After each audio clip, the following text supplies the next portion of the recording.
Simply fetching water. Mae Chee Kaew's bold move created a stir of excitement in Baan Huay Sai's close-knit community. Interested parties on both sides of the family voiced strong opinions. Being local women themselves, the nuns at Wat Nong Nong could not avoid becoming caught up in the ongoing drama. They supported Mae Chee Kaew in her decision. Most of them had even encouraged it. But the situation attracted unwanted attention to the community, which led to the involvement of village affairs in monastic life.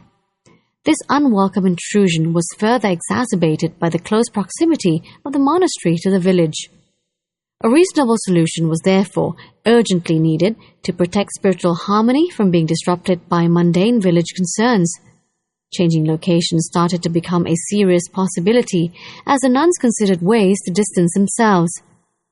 Mae Chee Dang was convinced that the religious community, for the sake of its long-term well-being, must move far enough away that village affairs could no longer impinge daily upon its tranquil environment. Ajahn Kampan, the abbot of Wat Nong Nong monastery, was a long-time disciple of Ajahn Sao Kantasilo and a Dutanga monk well respected for his strict discipline and proficiency in meditation. As abbot of the monastery and spiritual guide to his disciples, Ajahn Kampan assumed responsibility for the community's welfare. Because the monks were also adversely affected by local events, Mae Chee Dang and Mae Chee Ying discussed the matter at length with Ajahn Kampan. Ultimately, the decision would be his. After close consultation with the monks and nuns, he chose to move to a nearby mountain range along with those who wished to accompany him and establish a new forest monastery. Phu Khao Mountain was located in a small range of the Phu Pan foothills, 6 miles northwest of Baan Huay Sai. In an age of foot trails and buffalo carts, the rugged terrain made it a remote and inaccessible destination for the casual visitors. The upper ridges were covered with solid sandstone cliffs that dropped precipitously 20 or 30 feet to densely forested slopes of tall bamboos and hardwoods. The massive strata of rock that stretched along the cliff's length were tinted dark brown by the dry lichen clinging to the surface. The cliff jutted out over the slope below, forming natural recesses of long open grottos beneath the overhanging rock to offer protection from the harsh sun and rain.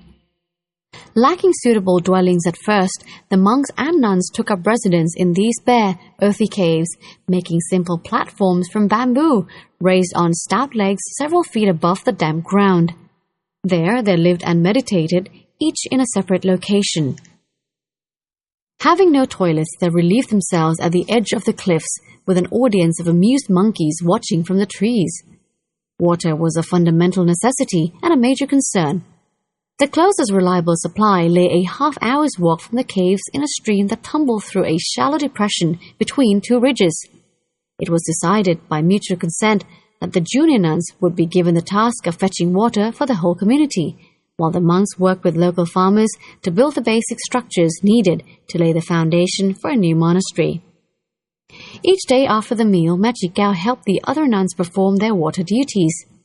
She picked up 2 empty buckets, hung them from a long, straight bamboo pole, and started to walk, descending a steep, narrow path intersected by tree roots and protruding stones until she reached the stream.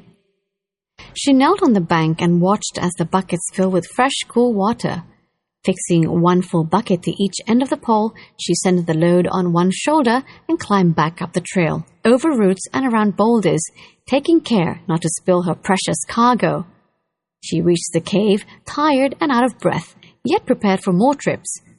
After emptying the buckets, she returned to the stream for another load, and then again for another. Fetching water was a tedious job. It called for the same routine each day, trudging down, then up, down, then up. Every day, Mae Chee Kaew followed the routine, and her resolve never wavered. Determined to convert mundane adversity into spiritual virtue, she meditated on Buddha as she walked, silently, intoning Bud with one step, Do with the next. As her heart calmed, the buckets fell lighter and the work more effortless. Once her heart had opened, carrying water became a simple task, nothing more or less than what she was doing, here and now, in the present, one mindful step at a time. Occasionally, Mae Chee Kaew's brothers came to visit her at Phu Khao Mountain. They were shocked and dismayed to see her living conditions and the hardships she endured. They loved their sister and wanted to show solidarity with her cause, so they helped the nuns fetch water from the stream, hauling it up the mountain, 2 heavy bucketfuls at a time. But no amount of collected water was enough to satisfy the needs of 6 monks and 5 nuns. In the end, tired and dispirited, her brothers tried to persuade her to return with them to Baan Huay Sai, where they could properly look after her needs. They assured her that her husband had remarried, sold their house, and moved with Kaew and his new family to a distant province. But Mae Chee Kaew was steadfast in her determination to remain with Ajahn Kampan and pursue an austere, meditative lifestyle on Pukao Mountain. As time went on and the mountain monastery began to take shape, water shortage became an obstacle that seemed to threaten its long-term survival. All attempts to discover a nearby source had failed. One evening, out of desperation, Mae Chee Kaew sat down, crossed her legs, straightened her back, and focused inward. She made the solemn resolve that if she and the others were destined to stay at Pukao Mountain, she would discover a convenient source. She then practiced her meditation as usual.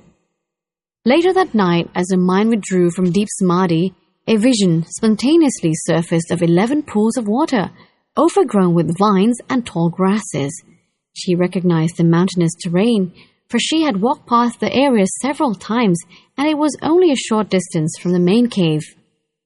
At Mae Chee Kaew's urging, the nuns searched the area the following day. As Mae Chee Kaew indicated, they found many pools of water beneath the thick vegetation. Delighted, Ajahn Kampan had the nuns and local villagers cut back the vines and grasses and dig sediment out of the pools, some of which were 20 feet deep. When the work was complete, they found enough fresh water to supply the needs of the monks and nuns all year round.